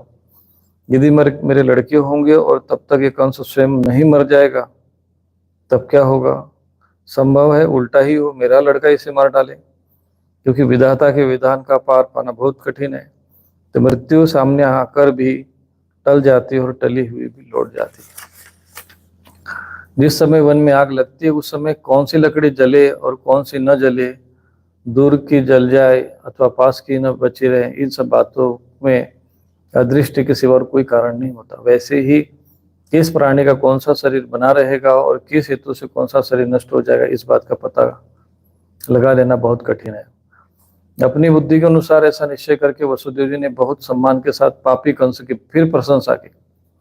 परीक्षित, कंस बड़ा क्रूर और निर्लज्ज था, अतः ऐसा करते समय वसुदेव जी के मन में बड़ी पीड़ा हो रही थी, क्योंकि वो पीड़ा इसलिए हो रही थी कि है तो पापी, है तो ये निर्लज्ज दुष्ट, फिर भी इसकी प्रशंसा करनी पड़ रही थी। उनको बड़ा वसुदेव जी को कष्ट हो रहा था, फिर भी, परंतु अभी उसका अब लक्ष्य है कि किसी भी तरह उस स्त्री की रक्षा की जाए।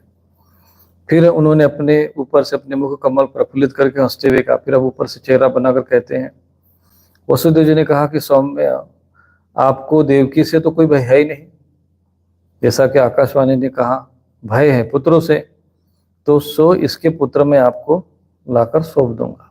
कहा कि आपको जो है देवकी तो मारने वाली है नहीं, मारेगा देवकी का पुत्र तो आपको वो पुत्र लाकर दूंगा।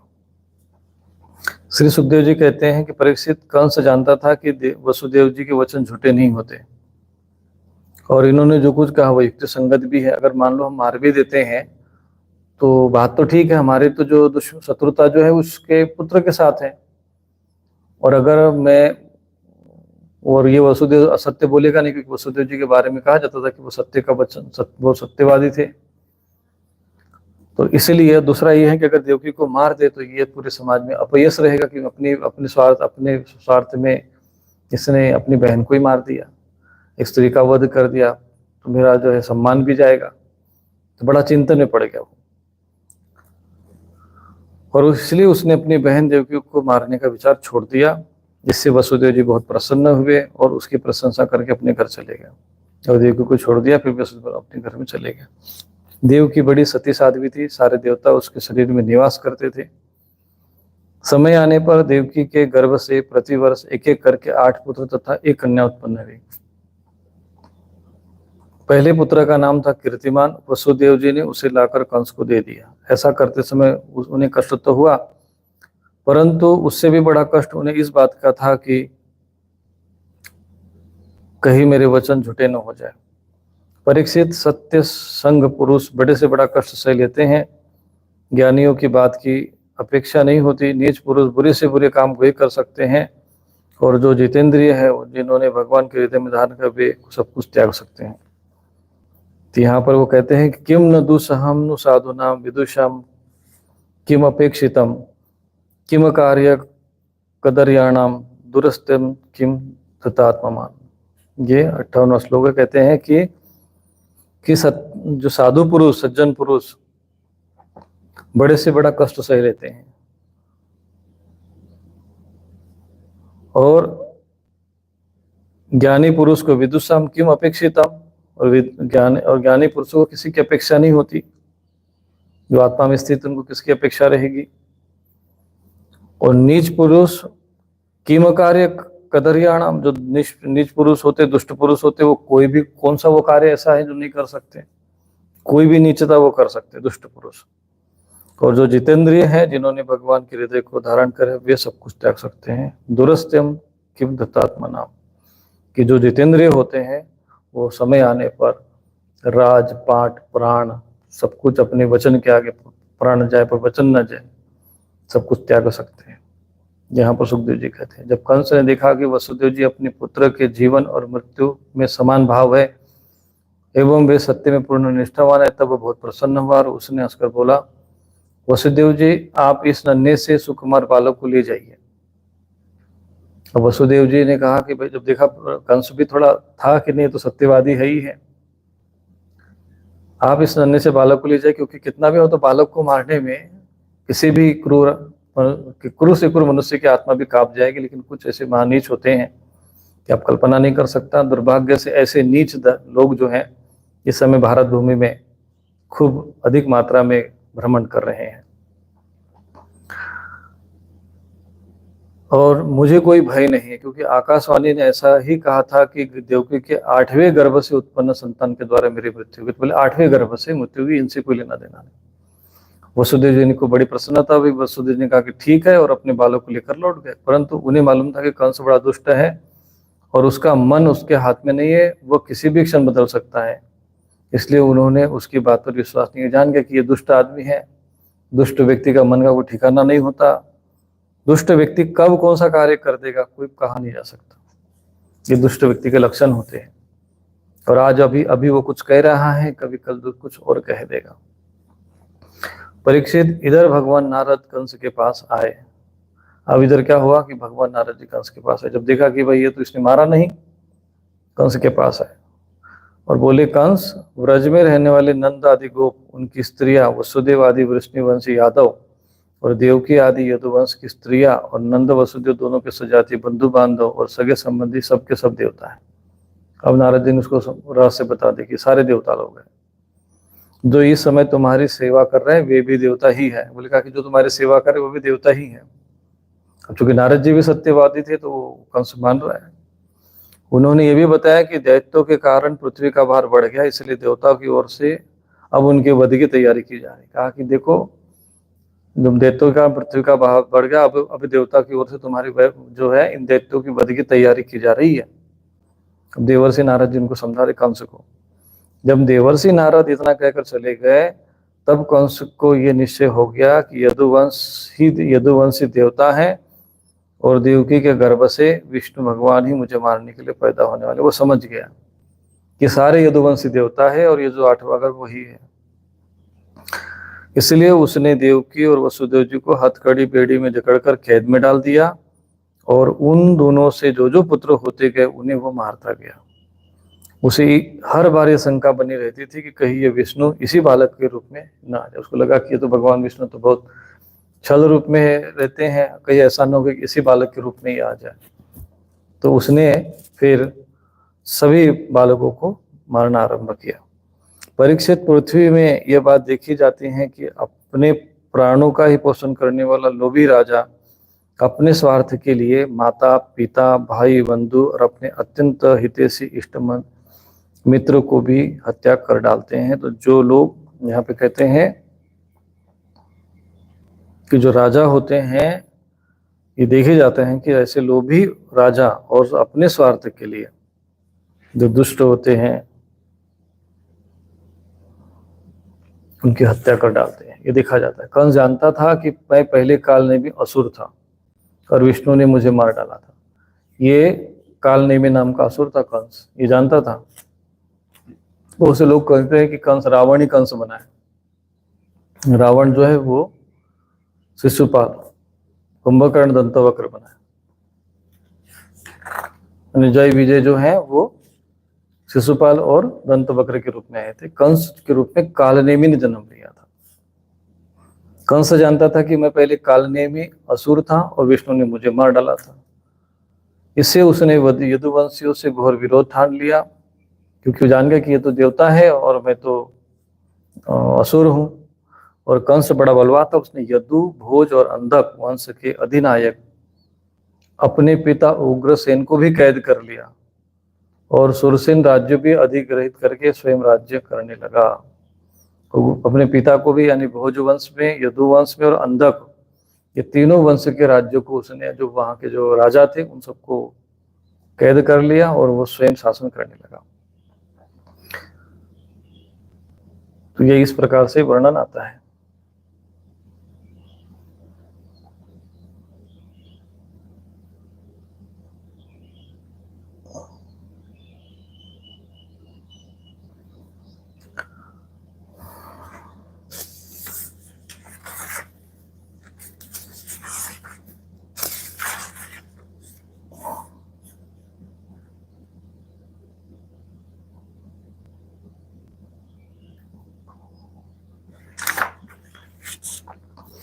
श्री सुखदेव जी कहते, परीक्षित, कंस एक तो स्वयं बड़ा बली था, दूसरे मगध नरेश जरासंध की उसे बड़ी सहायता प्राप्त थी। क्योंकि जरासंध जो था, इसकी जो कन्या थी, उस जरासंध इसका ससुर था। कंस ने जरासंध की कन्या से विवाह किया था, इसलिए उसकी सहायता प्राप्त थी। जरासंध बहुत अधिक बलवान था। जरासंध के पास 23 अक्षौणी सेना थी। कौरव पांडव का जो कुरुक्षेत्र में युद्ध हुआ था, तो पांडवों की 7 अक्षौणी और 11 अक्षौणी कौरवों की मिला दो तो 18 अक्षौणी हुई थी। तो इसके अकेले के पास 23 अक्षौणी सेना तो अकेले इसके पास रहा करती थी, जरासंध के पास। उसमें कितने भयानक भयानक दैत्य थे, सोच लो। उसकी सहायता प्राप्त थी। और तीसरे उसके साथी थे प्रलंबासुर, बकासुर, चाणो, तृणावर्त, अगासुर, मुष्टिक, अरिष्टासुर, द्विविद, पूतना, केसी और धेनुक तथा बाणासुर और भौमासुर आदि बहुत से दैत्य राजा उसके सहायक थे। उनको साथ लेकर वह यदुवंशियों को नष्ट करने लगा। कि ये जितने भी असुरों का नाम आया है ये दैत्य वंश में उत्पन्न हुए, जैसे दिति के पुत्र हुए थे दैत्य के रूप में, दैत्य वंश में ये सारे हुए, इसलिए वो दैत्य राजा हुए। वे लोग भयभीत होकर कुरु, पंचाल, कैकय, शाल्व, विदर्भ, निषद, विदेह और कौशल आदि देशों में जा बसे। तो यदुवंशियों को नष्ट करने लगा तो वो लोग अधिक देशों में जाने लग गए। कुछ लोग ऊपर ऊपर से उसके मन के अनुसार काम करते हुए उनकी सेवा करने लगे रहे। जब कंस ने एक एक करके देवकी के 6 बालक मार डाले, तब देवकी के 7वें गर्भ में भगवान के अंश स्वरूप श्री शेष जी, जिन्हें अनंत भी कहते, पधारे। आनंद स्वरूप शेष जी के गर्भ में आने के कारण देवकी को स्वाभाविक ही हर्ष हुआ, परंतु कंस शायद इसे भी मार डाले, इस भाव से उनका शोक भी पड़ गया। विश्वात्मा भगवान ने देखा कि मुझे ही अपना स्वामी और सर्वस्व मानने वाले यदुवंशी कंस के द्वारा बहुत ही सताए जा रहे हैं, तब उन्होंने अपनी योग माया को आदेश दिया। जब भगवान ने देखा वहां से कि भाई अपना स्वामी मानने वाले और सर्वस्व मानने वाले यदुवंशी कंस के द्वारा बहुत सारे सताए जा रहे हैं, तब उन्होंने भगवान ने संकल्प किया कि अब हमें पृथ्वी पर अवतरित होना है। उन्होंने योग माया को आदेश दिया कि देवी कल्याणी, तुम ब्रज में जाओ और वहां वह प्रदेश ग्वालों और गौओं से सुशोभित है। वहां नंद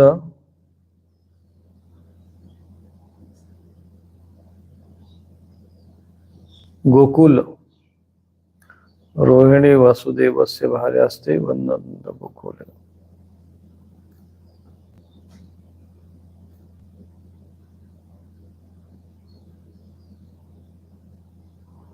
वहां गोकुल में, नंद गोकुल में, जो नंद में जहाँ नंद जी रहते थे, नंद नामक गोप जहाँ रहते थे, उस जगह का नाम गोकुल। गोकुल मतलब गायों का ही वो कुल था, एक प्रकार से गाय के कुल में ये माने जाते थे। वसुदेव की पत्नी रोहिणी निवास करती है, तो वहां पर गायों का ही उनका एक प्रकार से आजीविका और भरण पोषण का साधन, और वह गौ पालन अधिक हुआ करता था। वो पूरा क्षेत्र गौ माता को समर्पित था, इसलिए वो क्षेत्रों का नाम गोकुल हुआ।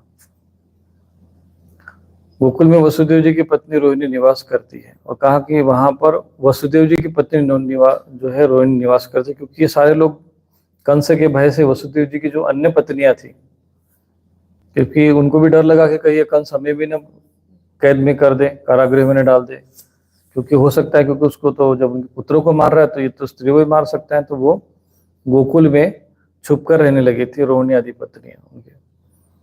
उनकी और भी पत्नियां कंस से डरकर गुप्त स्थान में रह रही है।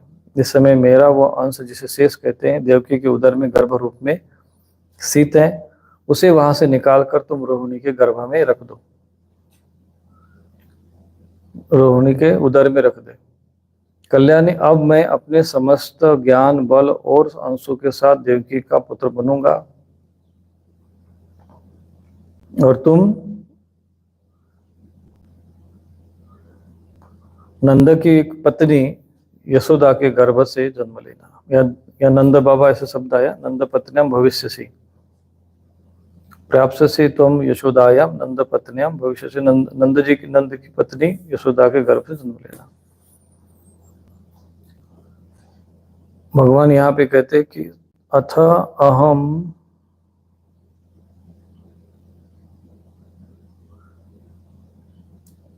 अंश भागेन देवक्या पुत्रताम शुभे।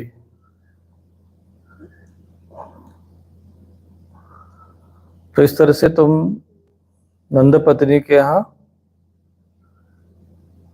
गर्भ से जन्म लेना। तुम मनुष्यों को उनके मन के अनुसार वरदान देने में समर्थ होगी। मनुष्य तुम्हें अपनी समस्त अभिलाषाओं को पूर्ण करने वाली जानकर धूप, दीप, नैवेद्य एवं अन्य प्रकार की सामग्री से तुम्हारी पूजा करेंगे। पृथ्वी मनुष्य तुम्हारे लिए बहुत से स्थान बनाएंगे, तो दुर्गा, भद्रकाली, विजया, वैष्णवी, कुमुदा, चंडिका, कृष्णा, माधवी, कन्या, माया, नारायणी, ईशानी, शारदा, अंबिका आदि बहुत नामों से पुकारेंगे। कुमुदा, चंडिका, कृष्णा, माधवी, कन्यकेति च, माया, नारायणी, ईशानी, शारदा, शारदेत्यंबिकेति च, ये इतने नाम बताए गए। देवकी के गर्भ से खींचे जाने के कारण शेष जी को लोग संसार में संकर्षण कहेंगे, और लोक रंजन करने के कारण राम कहेंगे, और बलवानों में श्रेष्ठ होने के कारण बलभद्र भी कहेंगे। जब भगवान इस प्रकार आदेश दिया, तब योगमाया ने जो आज्ञा कहकर उनकी बात शिरोधार्य की।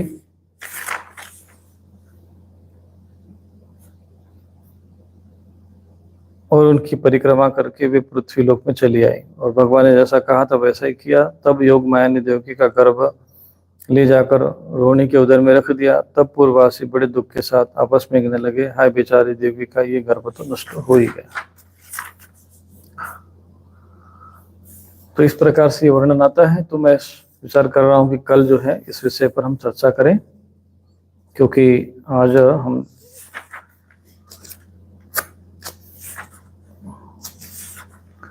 ये विषय पूर्ण रूप से चूंकि भगवान कृष्ण को समर्पित है, तो कल हम लोग पूर्ण रूप से भगवान के जो अवतरण के सारे जो जन्म और कर्म की जो दिव्य लीला है उसको विस्तार के साथ समझेंगे। तो आज इतना ही। नारायण नारायण नारायण।